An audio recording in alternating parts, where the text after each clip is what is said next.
How Rome used public shame as a weapon of control. Rome did not govern through violence alone. It governed through visibility. In Roman society, reputation was not symbolic, it was functional. Honor determined access, disgrace removed it. Public shame was not accidental, it was constructed. The Roman state understood something early. Pain ended, execution created martyrs, shame endured. It followed individuals long after punishment ended. Roman power operated in public spaces. Courts were open. Accusations were spoken aloud. Names were repeated. To be named publicly was to be altered, even before judgment. Status shifted immediately. Crowds mattered. Witnesses mattered. Roman justice depended on observation. Shame worked because Rome was social. Forums were crowded. Markets were communal. Baths were shared. Privacy barely existed. Visibility was constant. This made reputation fragile. Magistrates understood this vulnerability. They used exposure deliberately. They did not need prisons for every offense. They needed audiences. A public accusation weakened authority faster than confinement. Loss of dignity preceded loss of power. Clothing marked disgrace. Certain penalties required symbolic appearance. Torn garments, bare feet, restricted dress. These signals required no explanation. They communicated status instantly. Public seating reinforced hierarchy. Disgraced individuals were placed lower, sometimes separated, sometimes excluded entirely. This separation was immediate. Speech became dangerous. Association carried risk. Friends withdrew. Clients disappeared. Silence followed. Shame isolated more efficiently than chains. Roman punishment rarely stopped with the individual. Families absorbed disgrace. A father's exposure affected sons. Marriage prospects shifted. Inheritance weakened. Reputation altered lineage. This discouraged dissent. Political opponents were often neutralized this way. Not executed, displayed. A censored senator did not require imprisonment. Loss of credibility was enough. Once mocked publicly, authority collapsed. The Roman state understood ridicule. Laughter dissolved power. Satire was permitted selectively, only against approved targets. Those mocked lost influence. Shame replaced force. Public rituals reinforced this structure. Triumphs rewarded loyalty. Exclusion punished failure. To be absent from ceremony was itself condemnation. Erasure from ritual signaled disgrace. Shame was procedural, calm, documented. Censors institutionalized it. They monitored behavior, lifestyle, public conduct, spending. Judgment was announced. Names were listed. Reputation adjusted officially. A censored citizen lost standing without trial. This was legal. Roman law allowed it. No blood was required, only exposure. Citizens learned quickly. Visibility meant vulnerability. Silence meant safety. Behavior adjusted accordingly. Speech softened. Actions calculated. Association monitored. Public shame produced self-control. That was its strength. Rome did not need constant enforcement. Citizens enforced themselves. Witnesses were everywhere. Forums, baths, temples. Privacy did not exist. Visibility was permanent. A flogging ended. A sentence expired. Reputation did not recover easily. Rome used this deliberately. Political trials often ended without death, but with exposure. The accused lived, but diminished. A martyr inspired resistance. A disgraced figure warned others. Rome preferred warnings. Public shame required no spectacle of violence. It required an audience. Rome always had one. This was governance, administrative, efficient, enduring. Public shame in Rome rarely ended with one person. It expanded outward. Roman society was collective. Identity was tied to family. Name carried weight. When an individual was publicly disgraced, the effect did not remain isolated. Families absorbed it. A father's exposure altered the standing of sons. Political opportunity narrowed. Marriage prospects declined. Inheritance became uncertain. Shame reshaped lineage. This was understood. It was intentional. Roman power relied on continuity. To control one citizen was effective. To discourage an entire household was more efficient. Public disgrace served that purpose. Wives adjusted behavior immediately. Visibility became dangerous. Speech was measured. Social interaction reduced. Households learned restraint through observation. No order was required. The signal was clear. Children learned early. They watched who was mocked, who was excluded, who disappeared from public life. This shaped ambition. It shaped caution. Roman society trained memory carefully. Names were remembered selectively. Victories preserved honor. Failures preserved warning. Public shame created lasting reputations. Recovery was rare. Even after punishment ended, reputation remained altered. This permanence mattered. It reduced risk. Citizens avoided behavior that could draw attention. The system encouraged silence. Association was calculated. Public life required constant awareness. Rome did not need to monitor every action. Citizens monitored themselves. The fear was not pain, it was exposure. Political life was especially vulnerable. Senators relied on credibility. Authority depended on perception. A publicly shamed official lost influence immediately. Votes followed reputation. Once damaged, power collapsed. This made public disgrace an effective political weapon. Opponents were neutralized without imprisonment, without execution. They remained alive, but irrelevant. Public mockery completed the process. Ridicule dissolved authority. Laughter spread faster than law. Rome understood this danger. Satire was controlled, permitted only when it reinforced hierarchy. When mockery targeted approved figures, it was tolerated.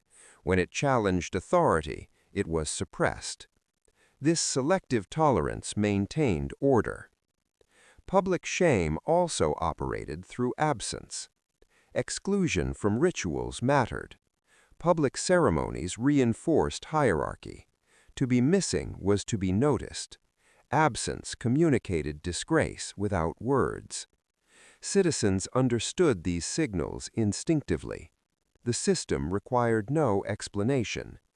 This created generational discipline. Families remembered what happened to those exposed. Stories circulated quietly. Warnings were inherited. Ambition was restrained by memory. This was long-term control, not enforced daily, but reinforced continuously. Roman law did not need to intervene often.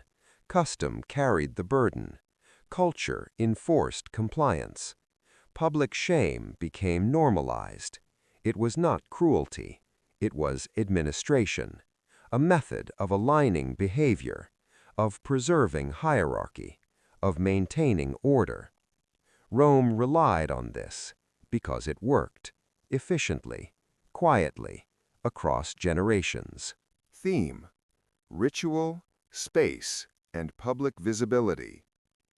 Public shame in Rome was reinforced by space. Where something happened mattered.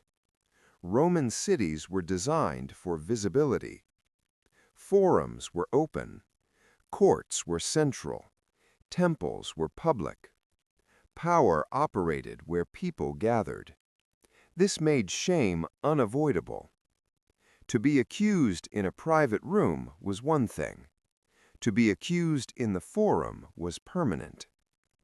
The forum was not only a marketplace, it was a stage. Every appearance was observed, every absence noticed. Roman punishment relied on this environment. Architecture supported control. Raised platforms elevated speakers. Crowds gathered naturally. Accusations traveled quickly. Once spoken, they could not be withdrawn. Ritual reinforced this exposure. Public ceremonies displayed hierarchy. Triumphs rewarded loyalty. Processions celebrated obedience. Position within these rituals mattered. Who stood close? Who stood far? Who was excluded? These details communicated status instantly. A disgraced individual might still be alive, still free, but visibly displaced. This displacement was intentional. It reminded others of consequence. Shame did not require explanation. It relied on shared understanding. Roman citizens learned this language early. They watched ceremonies. They noticed who was missing, who was demoted, who no longer spoke publicly. These absences carried meaning. Temples reinforced the same order. Religious rites were public. Participation signaled belonging. Exclusion signaled failure. Disgrace was not announced, it was demonstrated. The system relied on repetition. Daily movement through public space reinforced hierarchy. Who could speak? Who could sit? Who could approach authority? Every interaction reminded citizens of position. Shame operated quietly. No guards intervened, no force applied. The crowd enforced order. Observation disciplined behavior. This reduced the need for punishment. Fear of exposure replaced fear of pain. Even leisure spaces enforced control. Baths were social. Conversation was visible. Reputation circulated. A disgraced name followed its owner. Whispers spread. Distance increased. Silence grew. Rome understood this dynamic. It did not isolate individuals physically. It isolated them socially. That isolation was more effective. A prison held a body. Shame dissolved influence. Political life depended on presence. A senator without audience was powerless. A citizen without credibility was irrelevant. Public space amplified this effect. The city itself became an instrument. Movement through it carried consequence. Visibility was unavoidable. Privacy was rare. This trained restraint. Citizens learned where to stand, when to speak, when to remain silent. Public shame shaped behavior without instruction, without decree, without violence. It functioned continuously, as long as people watched. And in Rome, someone always watched. This was not cruelty, it was design. A system that turned space into control, ritual into discipline, visibility into governance. By this stage, public shame no longer needed enforcement.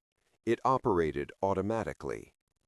Roman citizens understood the rules without instruction. They had watched enough. They had seen what happened to those exposed. This observation shaped behavior. Speech softened. Actions became calculated. Association was chosen carefully. Public shame trained restraint. No official warning was required. The system relied on memory. People remembered who fell, who was mocked, who lost standing. That memory guided decisions. This was efficient control. Fear of pain was temporary. Fear of exposure was permanent. Roman society rewarded conformity. Those who remained silent survived. Those who avoided attention advanced. Ambition required caution. Political life became performative. Every appearance mattered. Every word carried risk. This produced self-censorship. Citizens limited themselves, not because they were forced, because they understood consequence. The state did not need to intervene often. Intervention drew attention. Attention disrupted order. Public shame allowed correction without disruption. This reduced instability. Rome preferred this. A martyr inspired resistance. A disgraced figure discouraged it. That distinction mattered. Public shame avoided rebellion. It preserved hierarchy quietly. Families reinforced this behavior internally. Parents warned children. Stories circulated privately. Warnings were inherited. No official decree was necessary. The lesson was clear. Visibility invited danger. Silence invited safety. Over time, this became culture. Citizens adjusted instinctively. They knew when to speak. They knew when to withdraw. They knew when to remain invisible. Public shame shaped identity, not through violence, through anticipation. This anticipation was powerful. It prevented action before it occurred. That was the system's greatest success. Roman law supported this arrangement. Custom reinforced it. Architecture amplified it. Culture normalized it. Together, they created control without force. The state did not appear oppressive. It appeared orderly. Order justified authority. Authority maintained stability. Stability preserved empire. Public shame was not cruelty. It was administration, a method of alignment, a tool of governance. Rome mastered this tool. It allowed power to operate quietly, without spectacle, without blood, without constant punishment. Citizens enforced themselves. That was the final stage, when control no longer looked like control. It looked like normal life. This is how Rome ruled society, not through terror alone, but through exposure, through memory, through silence. By the end, public shame no longer appeared as punishment. It appeared as structure. Roman society did not feel controlled. It felt ordered. That distinction mattered. The system no longer reacted to disobedience. It anticipated it. Citizens learned limits long before they crossed them. This anticipation replaced enforcement. Public shame functioned as memory. Memory shaped behavior. Behavior preserved hierarchy. The state did not need constant intervention. Intervention created instability. Public shame avoided disruption. It corrected behavior quietly. Roman citizens understood visibility as risk. To be noticed was to be evaluated. To be evaluated was to be vulnerable. This awareness shaped daily life. Speech became deliberate. Public gestures restrained. Political ambition cautious. The system rewarded invisibility. Those who blended in survived. Those who stood out risked exposure. This discouraged dissent. Without arrests, without executions, the state appeared calm, reasonable, predictable. That appearance mattered. Authority is most effective when it feels normal. Public shame became normal. It was expected, understood, internalized. No announcement was required. Roman law rarely needed to act. Custom enforced compliance. Culture carried discipline. Architecture amplified visibility. Ritual reinforced hierarchy. Together, these elements created a self-sustaining system. Citizens enforced themselves. Families reinforced silence. Generations inherited caution. Children learned from absence. They noticed who stopped appearing in public life, who lost influence, who no longer spoke. These lessons did not need explanation. They were absorbed. Over time, public shame reshaped Roman identity. Citizens defined themselves by restraint, by alignment, by careful presence. Political life narrowed. Safe speech expanded. Risk became unacceptable. This stabilized the republic. It strengthened the empire. Power operated without spectacle, without violence, without disruption. Public shame erased opposition quietly. A disgraced figure did not inspire revolt. They inspired avoidance. Rome preferred avoidance. It preserved order. It maintained hierarchy. It prevented challenge. History reflects this system. Executions are recorded. Battles are remembered. But shame leaves fewer traces. It operates through silence, through omission, through disappearance from memory. Those removed by shame did not vanish physically. They vanished socially. Their names faded. Their influence dissolved. Their stories were not preserved. This was not accidental. It was effective. Rome understood that memory was power. To control memory was to control behavior. Public shame did exactly that. It removed individuals from relevance, without blood, without martyrdom, without resistance. This method endured. Long after laws changed, long after rulers died, the system remained because it lived inside people. Public shame was not cruelty. It was administration, a technology of control, one of Rome's most durable tools.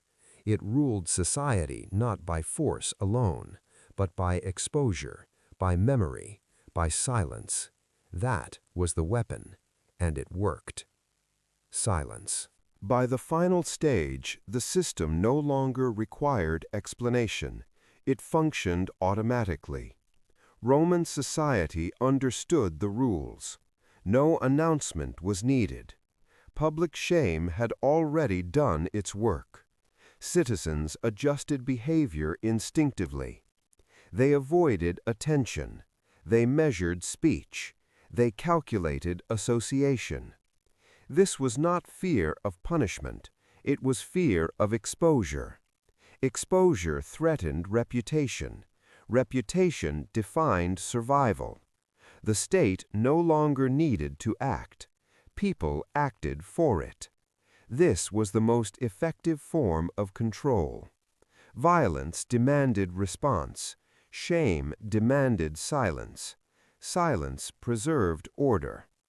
Those removed by public disgrace did not disappear physically. They disappeared socially. They stopped being consulted. They stopped being remembered. Influence dissolved without conflict. Rome preferred this outcome. It avoided unrest. It avoided martyrs. It avoided resistance.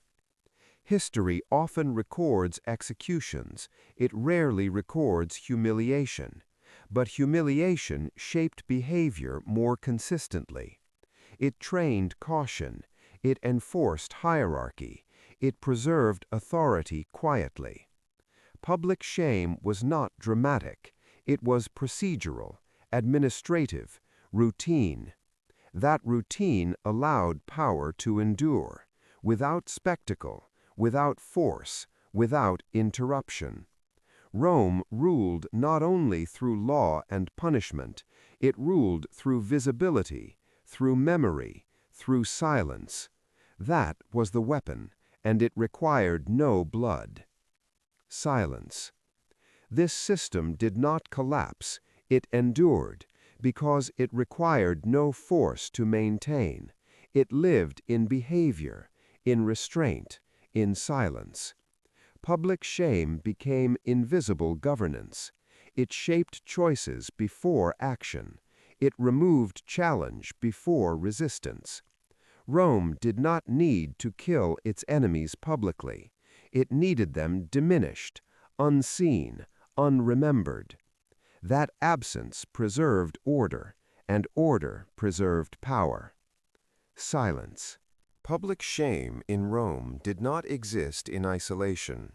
It was part of a wider system, a system designed to regulate behavior across every layer of society. Rome applied the same logic everywhere, in politics, in the military, in family life, in public space. The method was consistent. Visibility created vulnerability. Vulnerability produced obedience. This logic extended beyond elites. Ordinary citizens were shaped by it daily. A merchant feared reputation as much as law. A soldier feared disgrace as much as punishment. A household feared social distance as much as fines. Public opinion mattered because it carried consequence. Rome ensured that consequence was visible. Markets functioned as social courts. Behavior was observed. Rumors circulated. A damaged reputation affected trade. Trust declined. Businesses collapsed quietly. No decree was issued. No punishment announced. Shame did the work. The military applied the same principle. Discipline relied on collective honor. Cowardice was not hidden. Units were marked.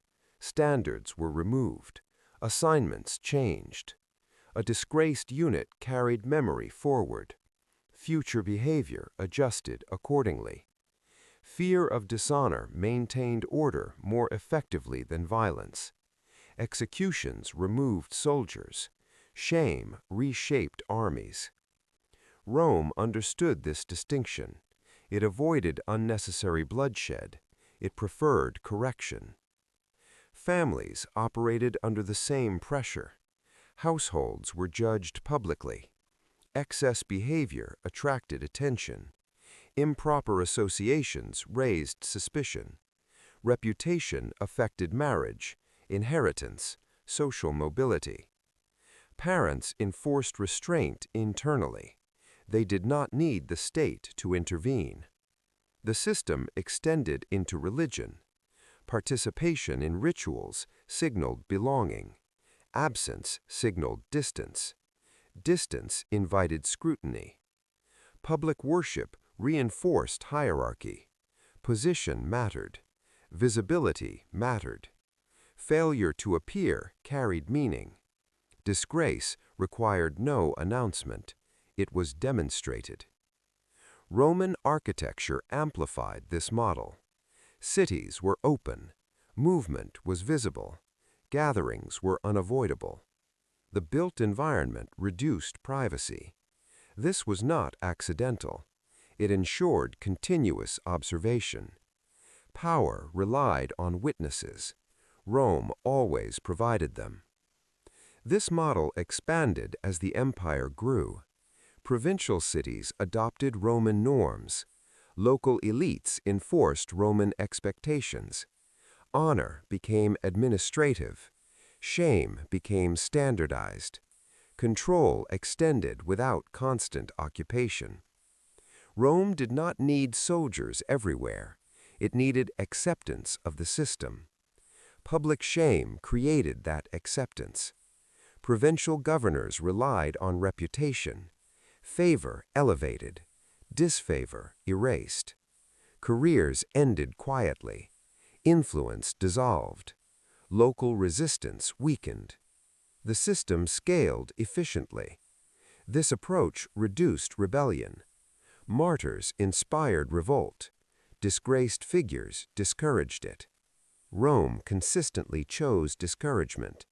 It preferred silence over spectacle, order over fear, administration over terror. Over time, citizens internalized this logic. They learned limits without instruction. They understood when to speak, when to withdraw, when to remain invisible. This internalization was crucial. It reduced cost. It reduced conflict. It preserved stability. The state appeared distant, but control remained intimate. Daily life reinforced obedience. Every appearance invited judgment. Every appearance invited judgment. This produced conformity, not through force, through anticipation. Anticipation shaped behavior before action occurred. This was Rome's most refined tool, a system that did not need to intervene because people intervened in themselves. History records laws, battles, executions, but shame leaves fewer traces. It operates quietly, through memory, through omission, through disappearance from relevance.